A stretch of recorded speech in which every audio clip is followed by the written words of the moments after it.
how did you become involved with Oddbird specifically? How does that happen? How do you get approached? So I did a demo, and it was the first chapter, which is very funny, between, you know, mostly sort of between the two characters, Simon and Phil.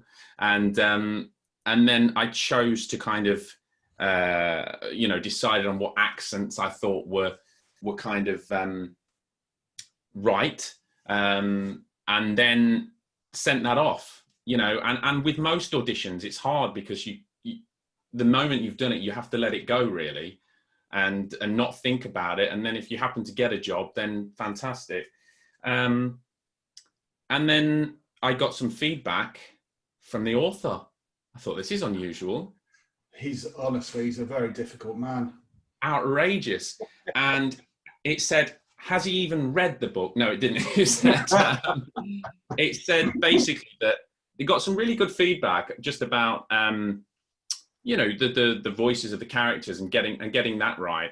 And I just remember the main character, Simon, was one tip was make him more buttoned up, is what you wrote, yeah. Which was great because I could make him a bit more really heightened RP, quite sort of clipped, yeah. And that seemed to balance with his friend Phil, yeah. Who I had initially done like some gruff Cockney geezer, and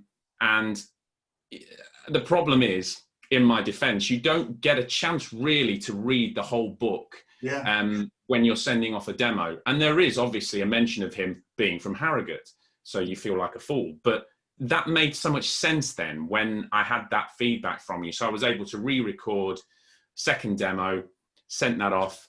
I didn't know if I was going to be consulted at all. Didn't know if I was going to be consulted about it. I didn't know what was going to happen.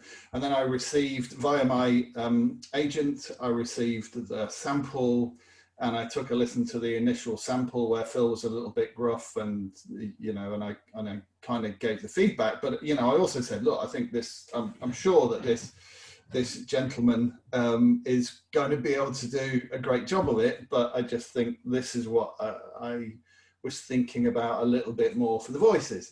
And what was fantastic, and I played it to my daughter, who was visiting at the time, she doesn't anymore, but she used to do quite a bit of acting. And I sort of said, look, this is what I'm thinking. And she's also read the book. And this is what I'm thinking. Do you think I'm right? And she said, yeah. And which doesn't happen a lot. No, and my girlfriend, they're the worst critics, aren't they, really? Yeah, you know? Yes. And my girlfriend similarly said, yes, the voice of Phil isn't quite right. So I sent back the feedback, and then got, within probably a couple of days, 2 or 3 days, I can't remember what it was, we got the revised sample back. And I remember listening to it, and I have to say, I was so impressed, because you'd taken what was, seriously, I was,